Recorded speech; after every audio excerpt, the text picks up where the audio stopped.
A flash fiction that touches everyone's heart. This is the story of Jake, a story of unconditional love of a dog to his friend. This was created by Jim Bartlett, and our task is to create a digital picture of it.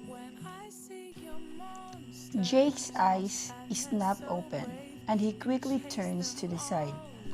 But his aching heart, the spot where Max always sat on the couch, remains empty.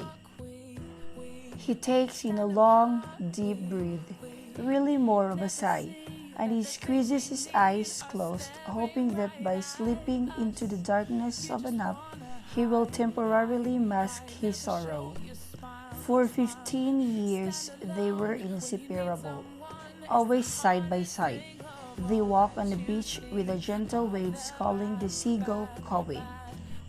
All those hikes on a trail where the trees canopied over like arches, wrapping them in a soft, cool shade on a hot, sunny day. Even just a ride to the grocery store for something Martha may have forgotten. They always went together, though he knows that in some ways he should be thankful for just having their time together. Those moments forever itch in his heart, and that the sickness took Max quickly rather than dragging out the pain for weeks, maybe even months. He still feels cheated, that somehow he is missing years that could have been. Unable to sleep, he looks around on the empty room, letting his gaze fall upon the leash, which still hangs from the peg by the door. It seems to wait patiently, ever ready for the next big adventure. As his eyes well up, he realizes that for the first time how much his grief weighs, how hard it is to even rise with such a heaviness inside. It is then he hears a shuffle from behind and turns to see Martha standing in a doorway, her shoulder resting against the frame. "I thought you might be in here," she says. She looked down at him for only a moment before his stare drifts to the couch. "I miss him too, Jake, more than you'll ever know."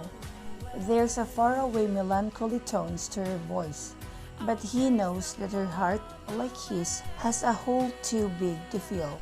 His head drops and he gives off another long sigh, which seems to prompt her to come over and kneel down onto the carpet beside him.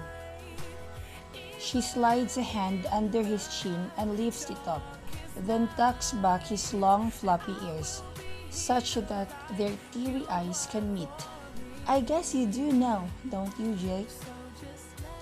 Again, I am Emmanuel G. Jimenez, a grade 12 student of Wilfredo D. Raffles Memorial National High School.